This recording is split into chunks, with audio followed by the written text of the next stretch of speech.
New TV news కి స్వాగతం. ముందుగా హెడ్లైన్స్. చిన్నాన్నను చంపింది ఎవరో, ఎవరు పిలిస్తే అవినాష్ అక్కడికి వెళ్లారో జిల్లా ప్రజలకు తెలుసు.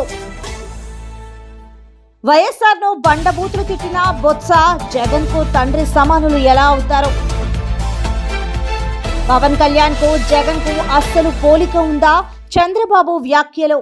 ఇక డీటెయిల్స్ చూస్తే వైఎస్ వివేక హత్యపై సీఎం జగన్ స్పందించారు. ఈ రోజు పులివెందుల బహిరంగ సభలో సీఎం జగన్ మాట్లాడారు.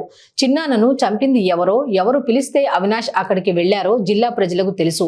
చిన్నాన్నకు రెండో భార్య, సంతానం ఉన్నమాట వాస్తవమా కాదా? ఈ ప్రశ్నలకు వాళ్ళు సమాధానం చెప్పాలి. అవినాష్ ఏ తప్పు చేయలేదు, అందుకే టికెట్ ఇచ్చాను. మా అందరికంటే చిన్నవాడైన అవినాష్ ను తెరమరుగు చేయాలని చూడటం చాలా దారుణం అంటూ సీఎం జగన్ ఫైర్ అయ్యారు. ఆయనకు ఆ దేవుడికి ఈ జిల్లా ప్రజలందరికీ కూడా తెలుసు ఏం జరిగింది అన్నది. కానీ బురద జల్లేందుకు ఇద్దరు చెల్లెమ్మలను ఎవరు పంపించారో, వారు వెనకాల ఎవరు ఉన్నారో మాత్రం మీ అందరికీ కూడా రోజు కనిపిస్తూనే ఉంది. ఇంకా ఆశ్చర్యం ఏమిటో తెలుసా? వివేకం చిన్నారను అతి దారుణంగా చంపి, అవును నేనే చంపాను అని అతి హేయంగా బహిరంగంగా చెప్పుకుంటూ తిరుగుతున్న హంతకుడికి మద్దతు ఇస్తున్నది ఎవరు? మీరే రోజు చూస్తున్నారు కదా అని అడుగుతా ఉన్నాను.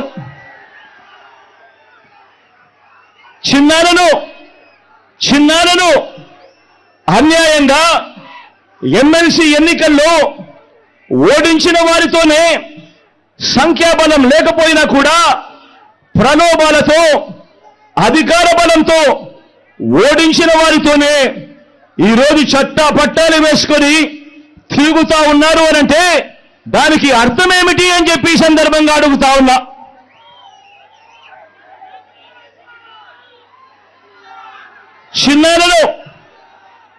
చిన్నారకు రెండో భార్య ఉన్నమాట వాస్తవం అవునా కాదా? ఆ రెండో భార్యతో తనకు సంతానం ఉన్నమాట వాస్తవం అవునా కాదా? అవినాష్ అక్కడికి ఎవరు ఫోన్ చేస్తే వెళ్ళాడు వంటి అనేక ప్రశ్నలు అవినాష్ తన అనేక ఇంటర్వ్యూస్లో, తన ప్రెస్ కాన్ఫరెన్స్లో తాను లేవనెత్తిన ప్రశ్నలు సహేతుకమే కదా అని చెప్పి ఎవరైనా అవినాష్ వైపు ఎవరైనా మాట్లాడితే చాలు వెంటనే వారి మీద కూడా అడ్డగోలు ఆరోపణలు చేస్తూ కుట్ర రాజకీయాలు చేస్తా ఉండడం ధర్మమేనా అని చెప్పి ఈ సందర్భంగా ప్రతి ఒక్కరిని కూడా అడుగుతా ఉన్నా. ఆలోచన చేయమని చెప్పి ప్రతి ఒక్కరిని కూడా అడుగుతా ఉన్నా. ఇలా చిన్నాన్నను ఓడించిన వారిని గెలిపించాలని తిరగడం కంటే దిగజారుడు రాజకీయాలు ఎక్కడైనా ఉంటాయా అని చెప్పి ఈ సందర్భంగా అడుగుతా ఉన్నా. మరో వంక కాంగ్రెస్ పార్టీకి ఓట్లు ఎన్నొచ్చాయి. మరో వంక నోటాకు వచ్చినన్ని ఓట్లు కూడా రాని కాంగ్రెస్ పార్టీతో,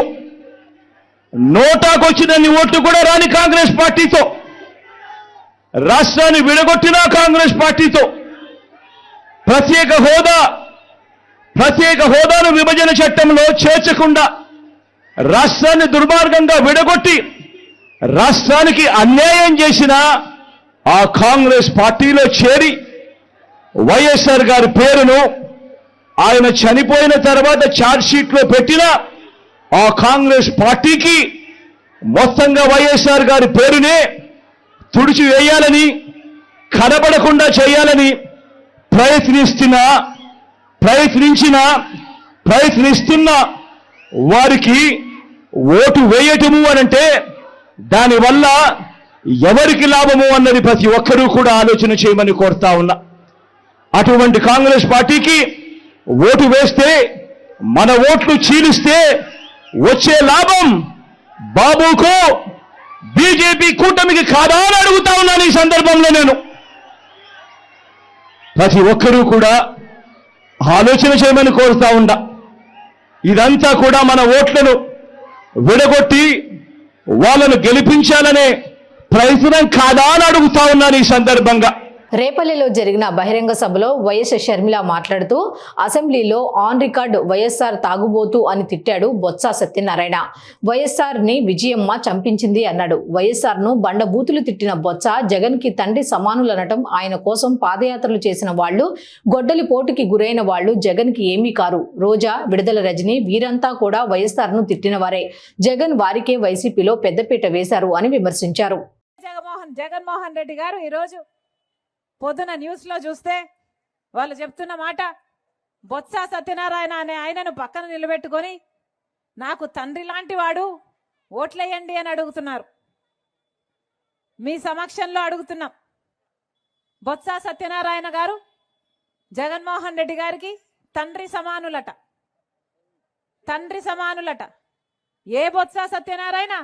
ఇదే బొత్స గారు అసెంబ్లీలో నిలబడి నిండు వేదిక మీద ఆన్ రికార్డ్ రాజశేఖర రెడ్డి గారిని తిట్టిపోసిన బొత్స సత్యనారాయణ గారు ఈరోజు జగన్మోహన్ రెడ్డి గారికి తండ్రి లాంటి వాడట.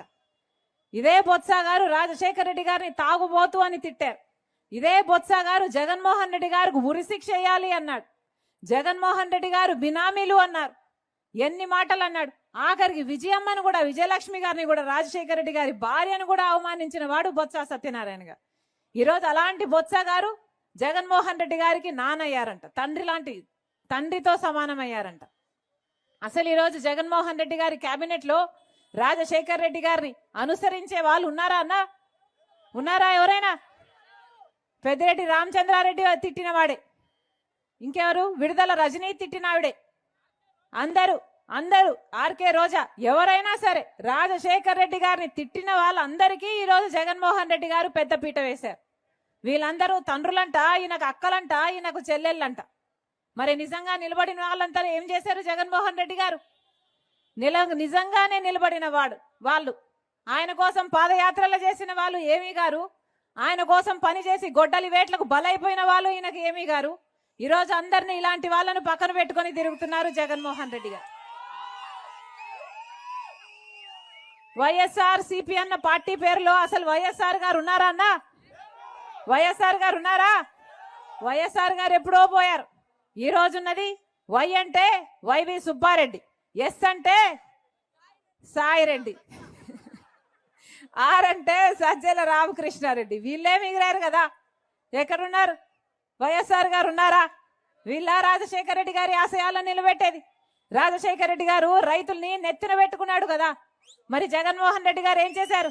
కనీసం డ్రిప్ వేసుకుందామంటే డ్రిప్కు సబ్సిడీ ఇస్తున్నారా? పంట నష్టపోతే పంట నష్టపరిహారం ఉందా? కనీసం మద్దతు ధర ఉందా అన్న రైతులకి? మరి ఏం చేసినట్టు జగన్మోహన్ రెడ్డి గారు?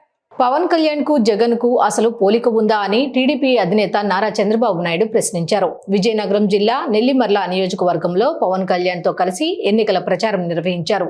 ఈ సందర్భంగా సీఎం జగన్ పై ఆగ్రహం వ్యక్తం చేశారు. జగన్ అహంకారి, విధ్వంసకారుడు, దోపిడీదారుడు అని ఘాటు వ్యాఖ్యలు చేశారు. చెడ్డవాడైన జగన్ ను ఓడించేందుకు మంచి వాళ్ళమంతా ఒకటి కావాలని పిలుపునిచ్చారు. ఈ రోజు నేను ఒకటి అడుగుతున్నా మిమ్మల్ని, పవర్ స్టార్ పవన్ కళ్యాణ్ గారు ఈ రాష్ట్ర ప్రయోజనాల కోసం వచ్చిన వ్యక్తి. సినిమాలో యాక్ట్ చేసుకుంటే జల్సాగా, హీరోగా, విలాసవంతంగా ఉండే అవకాశాలున్నాయి. అవునా కాదా అని అడుగుతున్నా మిమ్మల్ని. ప్రజల కోసం వచ్చిన వ్యక్తి పవన్ కళ్యాణ్, అవునా కాదా అని అడుగుతున్నా. జగన్, నీకు పవన్ కళ్యాణ్కి పోలుకుందా జగన్ అని అడుగుతున్నా.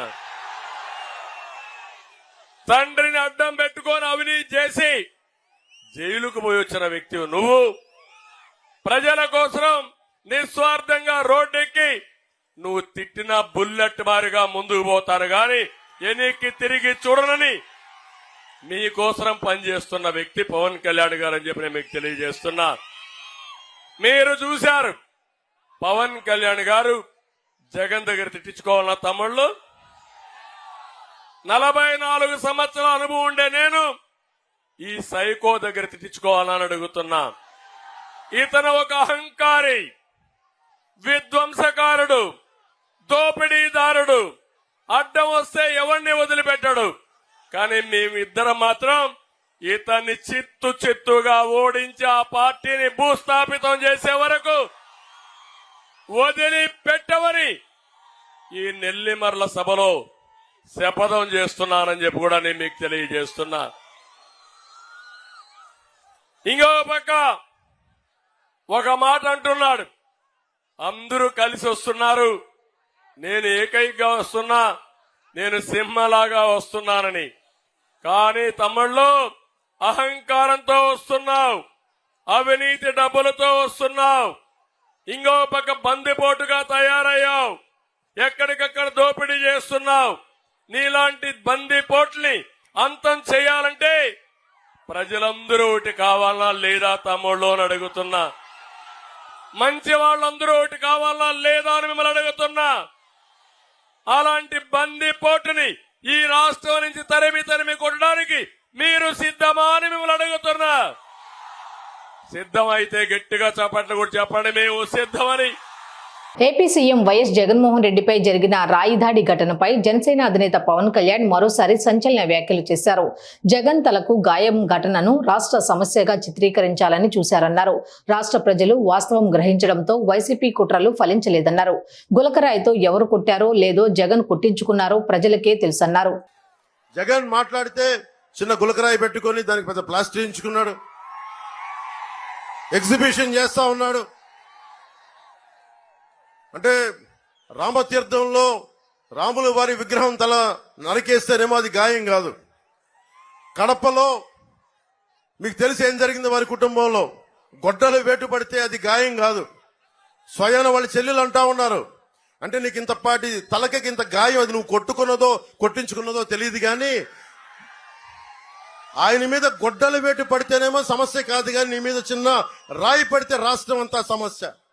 30,000 మంది ఆడపిల్లలు అదృశ్యం అయితే సమస్య కాదు. అమర్నాథ్ అనే 15 ఏళ్ల యువకుడు కొంతమంది ఆకతాయిలు అక్క నడిపిస్తుంటే రక్షించడానికి వస్తే వైసీపీ నాయకులు చెరుకు తోటల్లో తీసుకెళ్లి పెట్రోల్ వేసి కాల్ చేశారు. మీకు తెలుసు, చిన్నపాటి వంటలు చేసే ఆడపడుచులకు తెలుసు, చిన్నపాటి నూనె చుక్క పడితే ఒళ్ళు కాలిపోద్ది. అలాంటిది 15 ఏళ్ల బిడ్డ, 15 ఏళ్ల అమర్నాథ్ తీసుకెళ్లి చెరుకు తోటల్లో వైసీపీ నాయకులు కాల్ చేస్తే అది రాష్ట్రానికి గాయం అయినట్టు కాదంట. అంటే తనకే గాయం, బాబాయిలు చచ్చిపోయినా గాయం కాదు. రాముల వారి విగ్రహం కింద పడ్డా మా మనోభావాలు మన మనసులు గాయపడవు. ఆయన నుదుటికి చిన్నపాటి గాయం పడితే మొత్తం ఆయన కదిలిపోయాడు, రాష్ట్రం అంతా కదిలిపోవాలి.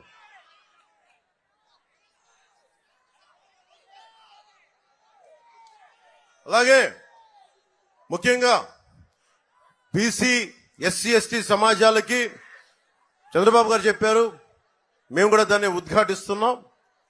ఏదైతే సబ్ ప్లాన్ ఫండ్స్ ఉన్నాయో అవి ఎక్కడికి దారి మళ్లించకుండా దేనికైతే నిర్దేశింపబడ్డాయో వాటికే ఖర్చు చేస్తాం. అలాగే ముఖ్యంగా 27 దళిత విద్యార్థులకు సంబంధించిన పథకాలు కానీ, అలాగే అంబేద్కర్ విదేశీ విద్యా పథకాన్ని తిరిగి పునరుద్ధరిస్తాం. అది జగన్ విదేశీ విద్యా పథకం కాదు, అంబేద్కర్ విదేశీ విద్యా పథకం కింద తను తీసుకొస్తాం.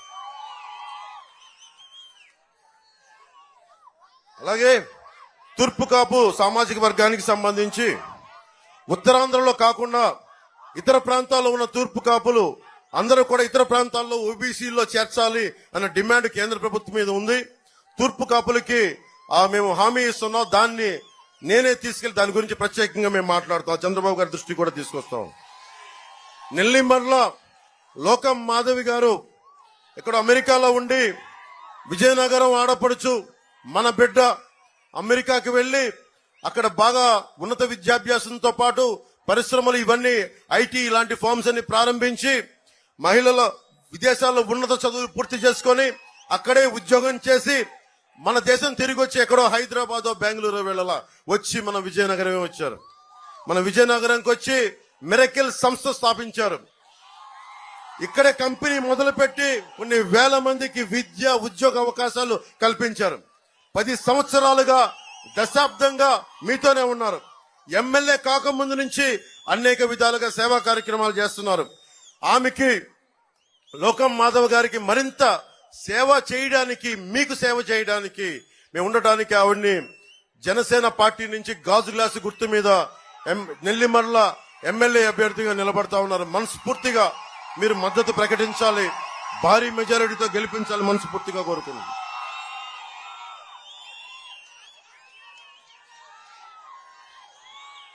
ముఖ్యంగా విజయనగరం మన నెల్లిమర్ల నియోజకవర్గంలో ఈ పరిశ్రమల కాలుష్యం ఎక్కువైపోయింది, ఫార్మాస్యూటికల్స్. ఆ కాలుష్యం దానివల్ల మీకు కిడ్నీ వ్యాధులు కానీ ఆడబిడ్డలకి గర్భం కూడా రాలేని పరిస్థితులు. దీనికి ప్రత్యేకించి కాలుష్య నియంత్రణ మండలిని బలోపేతం చేస్తాం. అలాంటి వ్యర్థాలని శుద్ధి చేయకుండా భూమిలో కానీ బయటికి వదిలినా వాళ్ళ మీద బలమైన చర్యలు తీసుకుంటాం.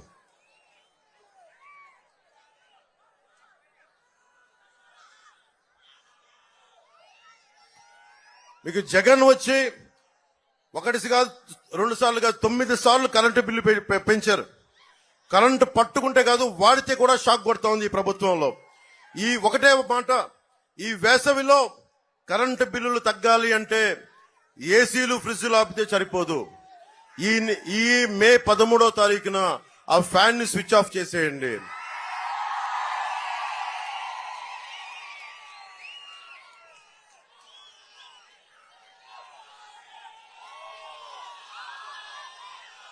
ముఖ్యంగా మత్స్యకారులకి జట్టీలు నిర్మించాలి. కేంద్ర ప్రభుత్వం ప్రత్యేకమైన పథకాలు తీసుకొస్తా ఉంది. ఫిషర్మెన్ కి, మత్స్యకారులకి జట్టీలు, ముఖ్యంగా చింతపల్లిలో జట్టీ రావాల్సిన అవసరం ఉంది. అది మా దృష్టిలో ఉంది. పూసపాటి రేగ మండలం చింతపల్లిలో జట్టీ అవసరం చాలా ఉందని మత్స్యకారు సోదరులంతా చెప్తున్నారు. నేను ఎమ్మెల్యే అభ్యర్థిగా మనకి లోకం మాధవ్ గారిని గెలిపిస్తే నేను అలాంటి సమస్యలన్నీ చంద్రబాబు గారి దృష్టికి తీసుకెళ్లి వాటిని మేమందరం ఒక బలమైన ఒక నిర్ణయాలు తీసుకొని ప్రతి 30-40 కిలోమీటర్లకి 70 కిలోమీటర్లకి చిన్న జట్టీలు, పెద్ద జట్టీలు, ముఖ్యంగా మత్స్యకారులు తీసుకొచ్చే పోరాటం చేస్తాం. వాలంటీర్ వ్యవస్థను కొనసాగించి పింఛన్తో పాటు అన్ని సంక్షేమ కార్యక్రమాలు ఇంటి వద్దనే అందిస్తాం. ఓడిపోయినా మంగళగిరిని నా సొంతం చేసుకుని అహర్నిశలు కష్టపడ్డా.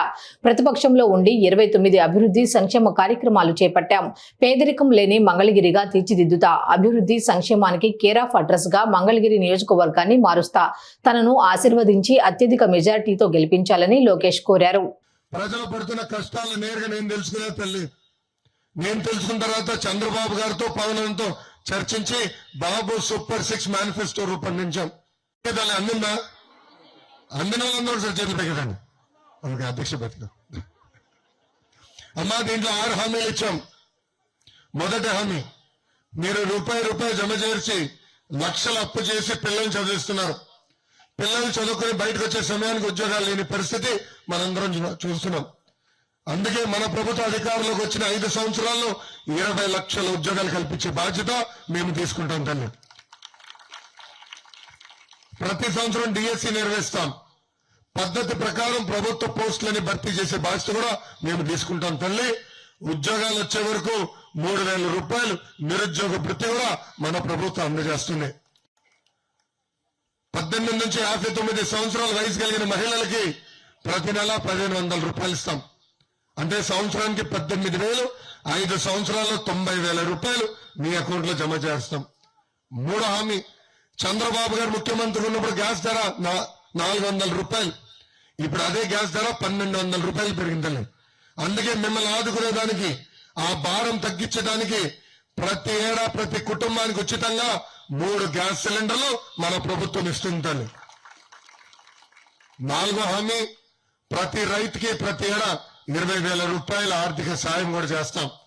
5వ హామీ, ఇంట్లో చదువుకున్న బిడ్డలుంటే ఎంతమంది బిడ్డలుంటే అంతమంది బిడ్డలకి వాళ్ళ తల్లి తండ్రుల అకౌంట్ లో 15,000 రూపాయలు మేమేస్తాం తల్లి. అందరికి అందిందన్నారు కదా. 6వ హామీ ఏంటి? మీరు చెప్పండి. పర్లే కార్యకర్త అనుకున్నాను. పర్లే చెప్పండి. తెలుగింటి ఆడపడుచులు ఆర్టీసీ బస్సులో ఉచితంగా ప్రయాణించే హక్కు కూడా మన ప్రభుత్వం కల్పించబోతుందని ఈ సభాముఖం మీ అందరికీ నేను హామీ ఇస్తున్నాను. 1వ తారీఖు వస్తుందని తెలుసు. సచివాలయానికి నిధులు పంపించవచ్చు. అవ్వ తాతలకి సకాలంగా పెన్షన్ ఇవ్వచ్చు. కానీ మొదటి రోజు ఆయన పంపించిన నిధులు ఎంత తెలుసా? కేవలం 10%. మా అవ్వ తాతలందరూ లైన్ కట్టారు. ఈ ఎండలో అనేక మంది ఇబ్బంది పడ్డారు. మొదటి రోజు 32 మంది చనిపోయారు. ఆ 32 మంది వృద్ధుల సవాల్ని వాడుకుని రాజకీయం చేయడానికి ప్రయత్నిస్తున్నారు జగన్మోహన్ రెడ్డి గారు. తల్లి వృద్ధులకి నేను హామీ ఇస్తున్నా, 2 నెలలు ఉపయోగపట్టండి, మన ప్రభుత్వం వస్తుంది. 3,000 రూపాయల పెన్షన్ ని 4,000 రూపాయలు చేసే బాధ్యత మేము తీసుకుంటాం. సభాముఖంగా హామీ ఇస్తున్నా. అమ్మా, ఇంకా మన గ్రామంలో బీసీ సోదరులు కూడా ఉన్నారు. బీసీ సోదరులందరినీ ఆలోచించమంటున్నాం. ఆనాడు బీసీ సప్లైని ఏర్పాటు చేసి గీత కార్మికులు ఆదుకున్నాం. గొర్రెలు కావాలంటే యూనిట్ కి సబ్సిడీ ఇచ్చాం. పద్మశాలి సోదరులకి ఆనాడు యాన్ సబ్సిడీ, కలర్ సబ్సిడీ, మగ్గాలు కూడా కొనాలంటే సబ్సిడీ ద్వారా అందించింది తెలుగుదేశం పార్టీ. ఈ ప్రభుత్వ అధికారంలోకి వచ్చిన తర్వాత బీసీ సోదరులకి రావాల్సిన సబ్సిడీలన్నీ కట్ చేసింది. కార్పొరేషన్ ₹1 కూడా ఇవ్వలేదు. ఏకంగా బీసీ సోదరుల్ని చంపేసింది ఈ ప్రభుత్వం. అమ్మా, మీరందరూ నమ్మరు ఎంత అన్యాయం అంటే ఈ ప్రభుత్వం గత 5 సంవత్సరాలుగా 26,000 మంది బీసీ సోదరుల పైన దొంగ కేసులు పెట్టి జైలుకు పంపించింది ఈ ప్రభుత్వం. పాదయాత్రలు నేను తెలుసుకున్నానమ్మా. చంద్రబాబు నాయుడు గారిని నేను రాజమండ్రి జైల్లో కలిసినప్పుడు కూడా ఆయన అదే చెప్పారు. ఈ రాజమండ్రి జైల్లో కూడా అంతా ఉంది బీసీ సోదరులని. అందుకే బీసీ సోదరులు ఆదుకునేదానికి జైహో బీసీ అని ఒక డిక్లరేషన్ ఇచ్చాం. దాంట్లో మొదటిది 50 సంవత్సరాలు నిండిన బీసీ సోదరులందరికీ పెన్షన్ ఇచ్చే బాధ్యత మన ప్రభుత్వం తీసుకుంటుందని ఈ సభాముఖ హామీ ఇస్తున్నాం. సీఎం రేవంత్ మాట మాట్లాడితే కేసీఆర్ పేగులు మెడలో వేసుకుంటా, నీ గుడ్లు పీకి గోళీలు వాడతా, చెడ్డీ కూడా లాక్కుంటా అంటూ వ్యాఖ్యలు చేస్తున్నాడు. దీనిపై కేసీఆర్ తనదైన స్టైల్లో పంచులు కురిపించారు. ముడ్డి మీద చెడ్డీ లాక్కొని ఏం చేసుకుంటావు అని రేవంత్ ను ప్రశ్నించారు. రైతు బంధు కావాలని రైతులు అడిగితే చెప్పుతో కొడతామని కాంగ్రెస్ నేతలు అంటున్నారని కేసీఆర్ విమర్శించారు. ఈ రోజు అక్కడ తిండి సరిగా పెడతలేరు, పట్టించుకునే పాపాన పోతలేరు. అది కాలుష్యం వచ్చి 135 మంది విద్యార్థులు ఇప్పటిదాకా అస్వస్థతకు గురైనారు. 4-5 విద్యార్థులు చచ్చిపోయినారు. దాని గురించి పట్టిలేదు. దీని గురించి నేను ప్రశ్నిస్తే అడిగితే ఏమంటాడు ముఖ్యమంత్రి? కేసీఆర్, నీ పేగులు తీసి మెడలేసుకుంటా, నీ గుడ్లు వీకి గోళీలు ఆడతా, ఇంకేం చెప్తాడండి? నీ ముడ్డి మీద ఉన్న షెడ్డి కూడా గుంజుకుంటా. ఏం చేసుకుంటావు షెడ్డి గుంజుకొని? ఇట్లా మాట్లాడచ్చునా? కేసీఆర్ ని జైల్లో వేస్తా, చెల్లపల్లి జైల్లో పెడతా. కేసీఆర్ ఒకవేళ భయపడే బిడ్డనే అయితే తెలంగాణ వచ్చేదా? ఈ రాష్ట్రం సాధ్యమయ్యేదా? నా జీవితాన్ని పణంగా పెట్టి ఆనాడు నిరాహార దీక్ష చేసి భయంకరమైనటువంటి బాధలు ఎదుర్కొని జైలులో పడి తెలంగాణ సాధించిన కేసీఆర్ను ఈ విధంగా అనొచ్చునా, మాట్లాడచ్చునా? ఇది ధర్మమేనా? మన తెలంగాణ జాతి గౌరవమా? ఇలా న్యూయార్క్లో, లండన్లో, ఢిల్లీలో ఎవరు తెచ్చినా తెలంగాణ అంటే కేసీఆర్ తెచ్చిందని చెప్తారు. 58 ఏళ్లు గోసపడి, దుఃఖపడి, 2వ తరగతి పౌరులుగా పరిగణించబడి, తాగునీళ్లు లేక, మంచినీళ్లు లేక, కరెంటు లేక బాధలు పడ్డ తెలంగాణను అనేక పోరాటాలు చేసి విముక్తి చేసిన కేసీఆర్ను ఈ మాటలు అనొచ్చునా? దయచేసి మీరు ఆలోచన చేయాలి. నేను ఒక్కటే మాట మిమ్మల్ని కోరుతా ఉన్నా, నన్ను తిడితే పర్వాలేదు, కానీ ఇలా నా ప్రజలు బాధపడితే నా ప్రాణం పోయినా సరే నిద్రపోను, వాళ్ళని వదిలిపెట్టని మనం చేస్తా ఉన్నాం. చచ్చిపోయినా పర్వాలేదు, కానీ నా తెలంగాణ బిడ్డలకు, నా తెలంగాణ ప్రజలకు నా కళ్ళ ముందే మీరు ఘోరాలు చేస్తామంటే చూసుకుంటా ఊకుండే ప్రశ్న లేనే లేదని చెప్పి నేను మనవి చేస్తా ఉన్నాం. ఎంతవరకైనా తగ్గిస్తాం. ఖచ్చితంగా రైతాంగాన్ని మొత్తానికి రైతు బంధు ఇయ్యాలి. మేము ఎట్లా ఇచ్చినామో నువ్వు ఇస్తాన 15,000 ఇయ్యకున్నా మంచిదే, మేము ఇచ్చిన 10,000 అన్న మొత్తం రైతులకు ఇయ్యాలి. రైతు బీమా అట్లే నడవాలి, పేదలకు న్యాయం జరగాలి, దళిత బంధు ఇయ్యాలి. ఇవన్నీ జరగాలంటే, జరిగించానంటే నేను ఒక చిన్న మాట మీకు చెప్తాను. ఊర్లో పంచాయతీ పడుతుంది, ఇద్దరు అన్నదమ్ములకో పాలెలకో పంచాయతీ పడుతుంది. పడితే ఏమవుతుంది? ఆయన ఒక పంచమును పెట్టుకుంటాడు, ఈయన ఒక పంచమును పెట్టుకుంటాడు వాదించడానికి. ఇలా తెలంగాణ ప్రజలకు కాంగ్రెస్ పార్టీకి పంచాయతీ పడ్డది. మరి ప్రజల తరఫున మాట్లాడే పంచం ఎవరు ఉండాలి? ఎవరుండాలి? కేసీఆర్ఏనా? బీఆర్ఎస్ఏనా? బీఆర్ఎస్ బలం తెలంగాణ ప్రజల బలం. బీఆర్ఎస్ శక్తి వస్తే తెలంగాణ ప్రజల శక్తి. కాబట్టి నేను అందరినీ కూడా కోరుతా ఉన్నా, దయచేసి ఈ ఎన్నికలలో బీఆర్ఎస్ పార్లమెంట్ అభ్యర్థిగా నిలిచిన కృష్ణారెడ్డి గారు నిజాయితీపరుడు, నీతిపరుడు, మంచివాడు, సీనియర్ నాయకుడు. దయచేసి కృష్ణారెడ్డి గారి కారు గుర్తుకు ఓటేసి ఆయన్ని గెలిపించాలని చెప్పి నేను కోరుతా ఉన్నా. మంచి మాటతో ఈ ప్రభుత్వం వినే పరిస్థితి కనపడతలేదు.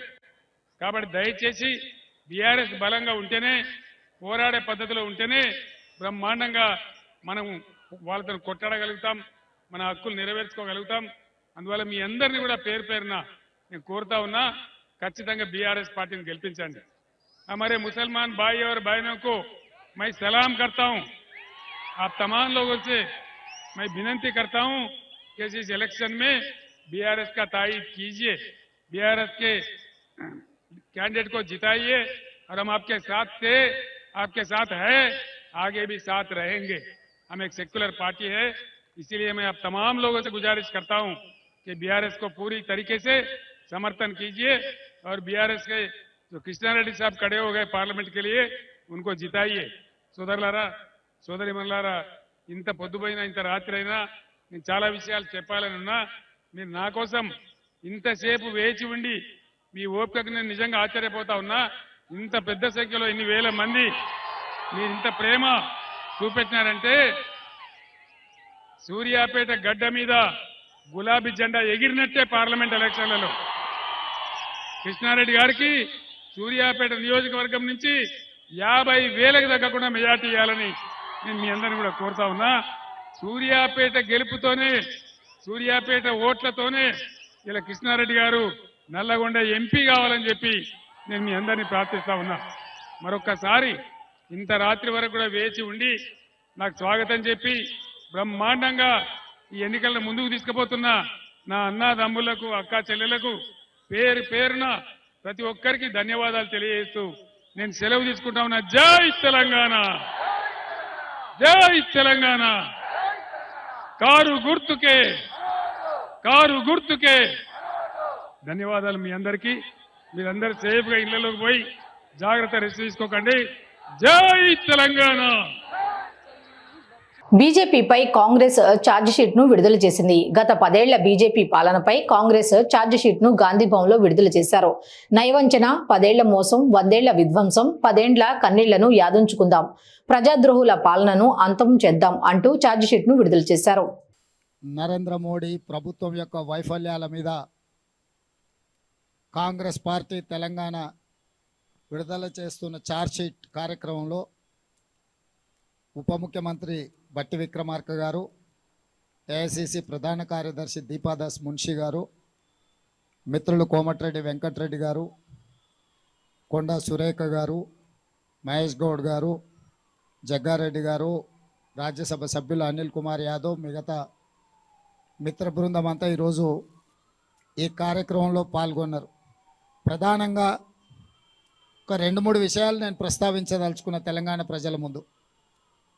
10 సంవత్సరాలలో ఎన్డీఏ ప్రభుత్వం యొక్క వైఫల్యము, 2024 ఎన్నికల తర్వాత భారతీయ జనతా పార్టీ పన్నుతున్న కుట్రల్ని ప్రజలకు వివరించాల్సిన బాధ్యత ప్రధాన ప్రతిపక్ష పార్టీ అయిన కాంగ్రెస్ మీద ఉన్నది. 2014-2019 ఎన్నికలలో నరేంద్ర మోడీ గారు స్పష్టమైన హామీ ఇచ్చిండ్రు. ప్రతి సంవత్సరం 2 కోట్ల ఉద్యోగాలు నిరుద్యోగ యువకులకు ఇవ్వడం జరుగుతుందని. 10 సంవత్సరాలలో 20 కోట్ల ఉద్యోగాలు ఇవ్వాల్సిన నరేంద్ర మోడీ గారు 2022 సంవత్సరంలో లోక్సభలో నేను అడిగిన ప్రశ్నకు సమాధానంగా 7,21,681 ఉద్యోగాలు ఇచ్చినామని వారు సమాధానం చెప్పిండ్రు. అంటే 2 ఎన్నికలలో నరేంద్ర మోడీ గారు ప్రధానమంత్రిగా అవకాశం వస్తే 20 కోట్ల ఉద్యోగాలు ఇస్తా అని చివరికి ఇచ్చిన ఉద్యోగాలు 7 లక్షల చిల్లర. అదేవిధంగా రైతులకు సంబంధించి స్వామినాథన్ కమిషన్ అమలు చేయడమే కాకుండా రైతుల ఆదాయాన్ని 2 చేస్తామని చెప్పి నరేంద్ర మోడీ గారు మాట ఇవ్వడం జరిగింది. కానీ చివరికి అదానీ, అంబానీ, అమెజాన్ ఒత్తిడిలకు, కార్పొరేట్ కంపెనీలకు లొంగిపోయిన ఎన్డీఏ ప్రభుత్వం రైతు వ్యతిరేక 3 నల్ల చట్టాలను తీసుకొచ్చి శాశ్వతంగా రైతులను తమ భూముల్లోనే కార్పొరేట్ కంపెనీలకు బానిసలుగా కట్టబెట్టాలనే ప్రయత్నం చేస్తే లక్షలాది మంది రైతులు ఢిల్లీ సరిహద్దుల్లో 16 నెలలు వీరోచితంగా పోరాటం చేసి ప్రభుత్వం మెడలు వంచి ఆ చట్టాలు వెనక్కి తీసుకోవడమే కాదు, యావత్ రైతాంగానికి నరేంద్ర మోడీ గారు పార్లమెంట్ సాక్షిగా క్షమాపణ చెప్పాల్సిన పరిస్థితులు వచ్చినాయి. వార్తలు ముగించే ముందు హెడ్లైన్స్ మరోసారి. చిన్నాన్నను చంపింది ఎవరో, ఎవరు పిలిస్తే అవినాష్ అక్కడికి వెళ్లారో జిల్లా ప్రజలకు తెలుసు. వైఎస్ఆర్ను బండబూతులు తిట్టిన బొత్స జగన్ కు తండ్రి సమానులు ఎలా అవుతారు? పవన్ కళ్యాణ్ కు జగన్ కు అస్సలు పోలిక ఉందా? చంద్రబాబు వ్యాఖ్యలు. న్యూ టీవీ న్యూస్ ఇంతటితో సమాప్తం. తిరిగి రేపటి బులెటిన్లో మళ్ళీ కలుద్దాం. అంతవరకు సెలవు. నమస్కారం.